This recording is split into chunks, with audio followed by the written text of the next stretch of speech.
first of all, let's understand what is this graph about.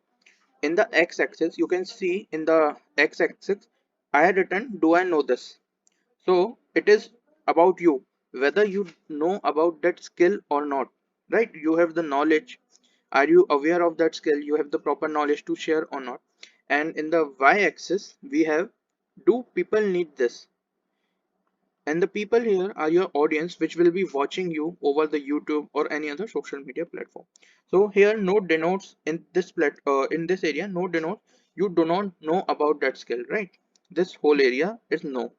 And the yes denotes yes, you know about that skill. Okay. And similarly on the y-axis, do people need this? Yes, your audience need that content. Okay. And no, your audience doesn't need that content, right? No and yes. Now we will start with our very in the first graph. Basically it suggests that now we will understand this. Do I know this? No, you don't know about that particular skill. Do your people need this? No. So anything falling in this area is something that your audience doesn't need and you also don't know about it. For example, if you are a student and you create content for other students, right? So if someday any student or any other person came and he told you, yeah, make a video on a travel, on a trip to Saudi Arabia, how you can go to Saudi Arabia as a student, right? Now, what happened when you will create this content? Somehow you need to realize this. If your audience is Indian students, right? And you should know that most of the families or the students studying in India belong to middle class families, and somehow they cannot spend so much money while they are pursuing their education on a trip. They cannot spend that amount of money on a trip to some luxury place or some abroad trip for just fun, right? So somehow this content will not help your audience, and also you are also belonging to the same category, so somehow you also don't know about that particular trip. You will be taking some support from other YouTube videos or other content creators, but you yourself doesn't have any experience about that. So it is something which will fall under this category. It is just an example. So if something is like that, so you should ignore that or you should eliminate, so it can give you clarity what you don't need to do while creating content. In the second graph, do I know this? Yes, you know that skill. And do my audience, do the people need this? No. A best example for this particularly second graph is like motivational content. But when you go into making the motivational videos, the big problem is that how your audience will believe you, right? If you're sharing successful stories, this and that, but how your audience will believe until and unless you have a huge support base or you have a huge following on Insta or particularly on YouTube only, they will not take you seriously, right? If you are going to share that I made this mistake in my life, I have done this and this, so you should not do this. And if your following, your support base is not that strong, means you don't have that enough followers, then they will not take you seriously. They will be like, you have done nothing in your life, and then why you are giving lecture upon that thing only, ki what to do in life. So this is something you should focus on creating once you have gained a good support base. When your support base is stronger, then you should start posting this content. Then only people will really understand what you are trying to say. Then you will be able to express this more beautifully because you can connect it to your personal experience. Now moving to the third, do your people need this? Yes. And do you know about that particular skill? No. So if you really want to start content creation, so this is something which will generate you more support base, which will generate you more following, because everything goes according to the demand and supply. If there is something in demand in the market and if you're supplying that product, you're fulfilling their demand, then your following will go up, then your support base will go up. Yes, people will know about you.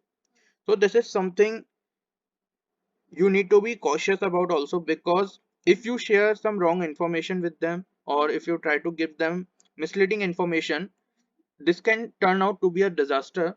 Your support base will fail, your your followings on Insta or YouTube will decrease suddenly, right? So if you are going new as a content creator, you should always focus on this area majorly. You should start with the third graph, because see, just like today, the major topics that most people talk about is personal finance, money management. They talk about health and fitness. They talk about spirituality, right? So if you are going to create content on one of these topics or any other topic that is in demand, so first you need to build trust with your audience.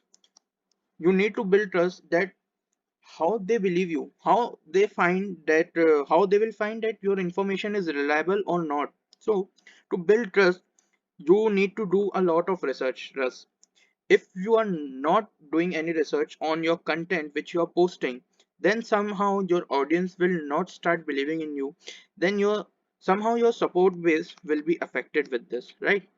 Then see, after you have done enough research and you have started posting your content, but there will be some other topics which you cannot cover, because you cannot do everything, right? You cannot give someone health advice while you're talking about money management, right? So for that purpose, you can go for collaborations, right? You can find out other creators in your field who are new or who are well established, and you should try collaborating with them so that your page can get all the content it needed which is in demand, and you can supply that information to your audience, so they will be attracted to your page somehow, right? And this will again will be very good for your support base. And the test waters, it's real is just means that you should test some different methods. You should test some different field, different areas regularly on the monthly basis or on the weekly basis. You should just drop one video, two video to try different things, whether that is working or not. So this will help you to figure out totally what you can do, what you can build more trust into, what topics you can cover more genuinely and the audience are loving or not.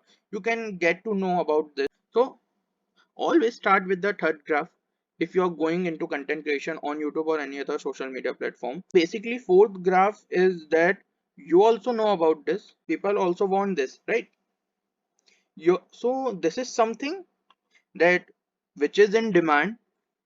That is something you know, right? So this is the area which only comes into place when you have enough knowledge or if you have enough expertise in one particular skill, one particular area which people are really finding out about, which they really want. Right now, for example, the best example which can fit into this is Sujata ma'am, right? She is a public speaker. She gave 3 to 4 years into her public speaking journey. She first handcrafted herself, she polished her skill so that today we are demanding public speaking skills, right? You and I joined her for public speaking, and she also know about that skill. So what she is doing right now, she is in this graph, which only comes after gaining enough expertise or enough knowledge on a particular area, particular topic, or particular skill. So this is what is your niche really. But to reach this point, you need to go through the third graph. Until and unless you have done enough work on the third graph, you cannot move to fourth graph directly. Fourth graph is something your peak, right? After you have find what is your niche, then it is something you are you will be very authentic about, right? It is something you know about. It is something um, you can do very clearly, right? So your goal should be that after taking journey from the first, second, and third, you should reach to the fourth graph. It is basically like first you need to find what is your first what will fit into your first draft, right? Then you think about your second graph and you figure out that this is something I need to do in the future, right? It is something you will do after the fourth graph. After you have generated authenticity, you have gained their trust, now you have a good follower support base. Then you can start sharing your personal experience so that they can connect to and they can see that yes, you have done enough hard work to reach there, and they can authenticate your information, they can trust you now. So then only second graph will come in the place, and then you move to third graph, and you do some research and create content according to that, and then you move to the fourth graph. Yes, the journey will be very long, but if you have enough patience, if you go organically, it will be the best. If you are going into content creation, this will help you a lot. So try to figure out, try to give more and more of your research time for the third and the first graph. I hope this helps you. Thank you.